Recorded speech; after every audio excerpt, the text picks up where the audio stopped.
हनुमान को लंका सुंदरी कन्या की प्राप्ति 52वां पर्व कथा। अथानंतर प्रताप से सहित महाबलवान हनुमान त्रिकूटाचल के सम्मुख इस प्रकार चला जिस प्रकार की सुमेरु के सन्मुख सोम चलता है। तदनंतर आकाश में चलते हुए हनुमान को रोना अचानक रुककर किसी बड़े धनुष के समान हो गई और ऐसो जान पड़ने लगी मानो कुटिल मेघों का समूह ही हो। यह देख हनुमान ने कहा कि मेरी सेना की गति किसने रोकी है? अहो, शीघ्र ही मालूम करो कि यह किसकी चेष्टा है।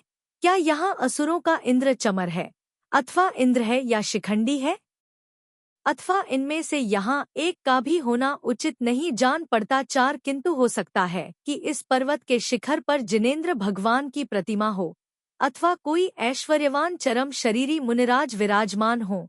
तदनंतर हनुमान के वितर्क पूर्ण वचन सुनकर पृथुमती मंत्री ने यह वचन कहे कि हे महाबुद्धिमान श्रीशैल, तुम शीघ्र ही लौट जाओ, तुम्हें इससे क्या प्रयोजन है? यह आगे क्रूर यंत्रों से युक्त मायामी कोट जान पड़ता है। तत्पश्चात कमल लोचन हनुमान ने स्वयं दृष्टि डालकर उक्त मायामी महाकोट को देखा। वह कोट विरक्त स्त्री के मन के समान दुष्प्रवेश था। 8 अनेक आकार के मुखों से सहित था, भयंकर पुतलियों से युक्त था, सबको भक्षण करने वाला था, देदीप्यमान था और देवों के द्वारा भी दुर्गम्य था। 9 जिनके अग्रभाग संकट से उत्कट तथा अत्यंत तीक्ष्ण थे, ऐसी करोंतों की श्रेणी से वह कोट वेष्टित था तथा उसके तट रुधिर को उगलने वाली हजारों जहवाओं के अग्रभाग से सुशोभित थे। चंचल सो के तने हुए फणाओं की शूतकार से शब्दायमान था तथा जिनसे विशैला धूमरूपी अंधकार उठ रहा था, ऐसे जलते हुए अंगारों से दुहसह था। शूरवीरता के अहंकार से उद्धत जो मनुष्य उस कोट के पास जाता है वह फिर उस तरह लौटकर नहीं आता जिस प्रकार की सांप के मुख से मेढक। यह लंका के कोट का घेरा सूर्य के मार्ग तक ऊंचा है, दुर्लभ्य है, दुनिरीक्ष है, सब दिशाओं में फैला है, प्रलयकालीन मेघसमूह की गर्जना के समान तीक्ष्ण गर्जना से भयंकर है तथा हिंसामय शास्त्र के समान अत्यंत पाप कर्मा जनों के द्वारा निर्मित है। उसे देखकर हनुमान ने विचार किया कि हो मायामी कोट का निर्माण करने वाले रावण ने अपनी पहले की सरलता छोड़ दी है। मैं विद्याबल से बलिष्ठ इस यंत्र को उखाड़ता हुआ इसके मान को उस तरह उखाड़ दूंगा जिस तरह की ध्यानी मनुष्य मोह को उखाड़ देता है। तदनंतर बुद्धिमान हनुमान ने युद्ध में मन लगाकर अर्थात युद्ध का विचार कर अपनी गरजती हुई समुद्राकार सेना को तो संकेत देकर आकाश में खड़ा कर दिया और अपने स्वयं विद्यामय कवच धारण कर तथा गदा हाथ में ले पुतली के मुख में उस तरह घुस गया जिस तरह की राहु के मुख में सूर्य प्रवेश करता है। तत्पश्चात चारों ओर से हड्डियों से आवृत उस पुतली की उदरूपी गुहा को उसने सिंह की भांति विद्या में तीक्ष्ण नखों से अच्छी तरह चीर डाला और भयंकर शब्द करने वाले गदा के निर्दय प्रहारों से उसे उस प्रकार चूर चूर कर डाला जिस प्रकार की ध्यानी मनुष्य अपने अतिशय निर्मल भावों से घातिया कर्मों की स्थिति को चूर चूर कर डालता है। तदनंतर भंग को प्राप्त होती हुई आशालिक विद्या का नील मेघों के समान भयंकर चटचट शब्द हुआ।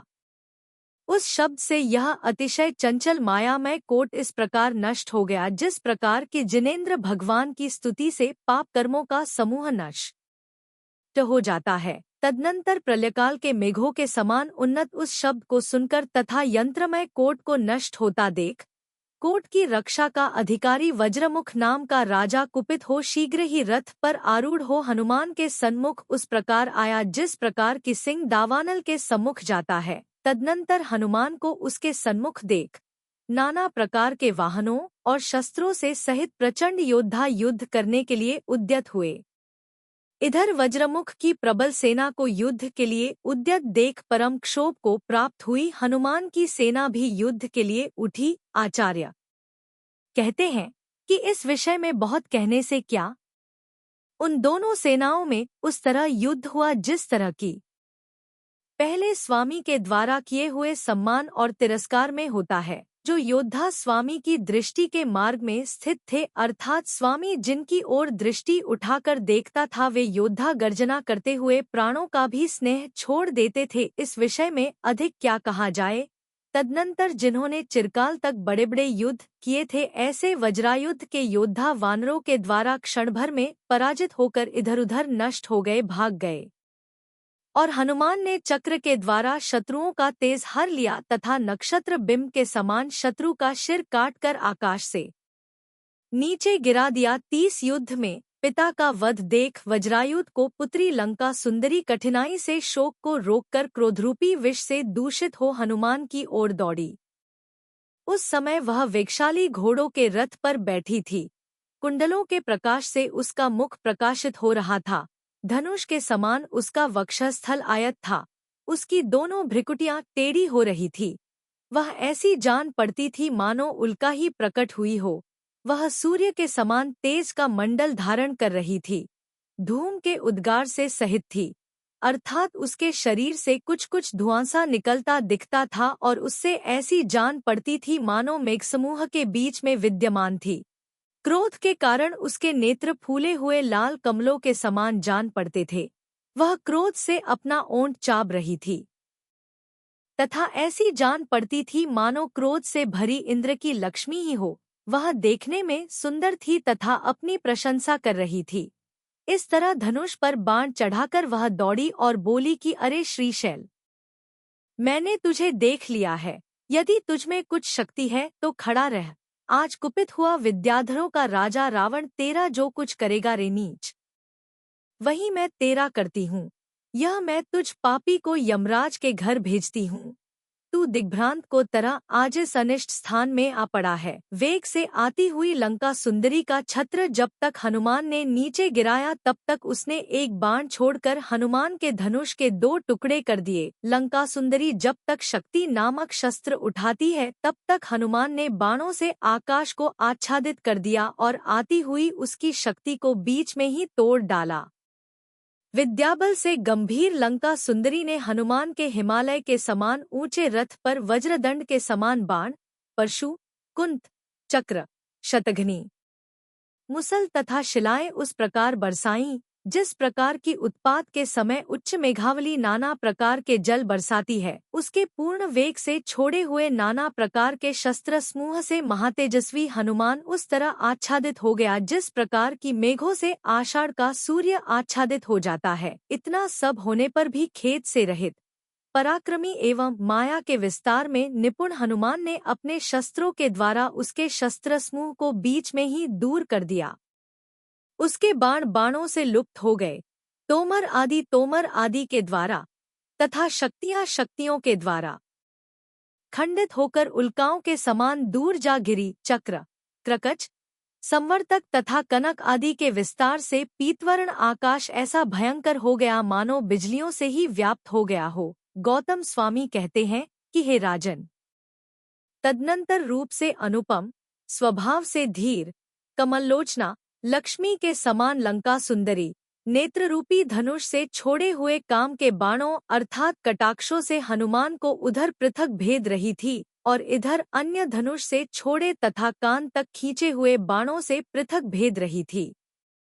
लंका सुंदरी के वे कामबाण ज्ञान ध्यान के हरने वाले थे, मनोहर थे, दुर्धर थे, गुणों से युक्त थे, लावण्य के द्वारा सौंदर्य को हरने वाले थे और मन के भीतर भेदने में निपुण थे। 46-48 इस तरह जगत को आश्चर्य करने में समर्थ तथा सौभाग्य रूपी गण से गवित लंका सुंदरी हनुमान के हृदय के भीतर प्रविष्ट हो गई। 49 वह हनुमान बाण, शक्ति तथा शतघ्नी आदि शस्त्रों से उस प्रकार पीड़ित नहीं हुआ था जिस प्रकार की मर्म को विदारण करने वाले काम के बाणों से पीड़ित हुआ था। हनुमान विचार करने लगा कि यह मनोहराकार की धारक अपनी ललित चेष्टारूपी बाणों से मुझे भीतर और बाहर दोनों हो स्थानों पर घायल कर रही है। इस युद्ध में बाणों से भरकर मर जाना अच्छा है किंतु इसके बिना स्वर्ग में भी जीवन बिताना अच्छा नहीं है। इधर इस प्रकार हनुमान विचार कर रहा था, उधर जिसका मन दया में आसक्त था तथा जो त्रिकुटाचल की अद्वितीय सुंदरी थी, ऐसी कन्या लंका सुंदरी ने काम से प्रेरित हो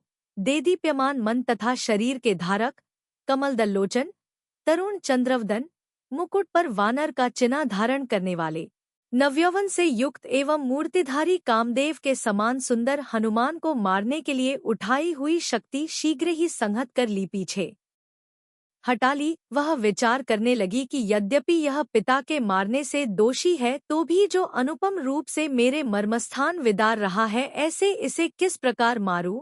यदि इसके साथ मिलकर काम भोगरूपी अभ्युदय का सेवन न करूं तो इस लोक में मेरा जन्म लेना निष्फल है। तदनंतर वहवल मन से मुग्ध उस लंका सुंदरी ने समीचीन मार्ग के उद्देश्य से अपने नाम से अंकित एक बाण हनुमान के पास भेजा। उस बाण में उसने यह भी लिखा था कि हे नाथ, जो मैं इकट्ठे हुए देवों के द्वारा भी नहीं जीती जा सकती थी, वह मैं आपके द्वारा काम के बाणों से पराजित हो गई। गोद में आए हुए उस बाण को अच्छी तरह बाँचकर परम धैर्य को प्राप्त हुआ हनुमान शीघ्र ही रथ से उतरा और उसके पास जाकर सिंह के समान पराक्रमी हनुमान उसे गोद में बिठा उसका ऐसा गाढ़ आलिंगन किया मानो कामदेव ने दूसरी रति का ही आलिंगन किया हो।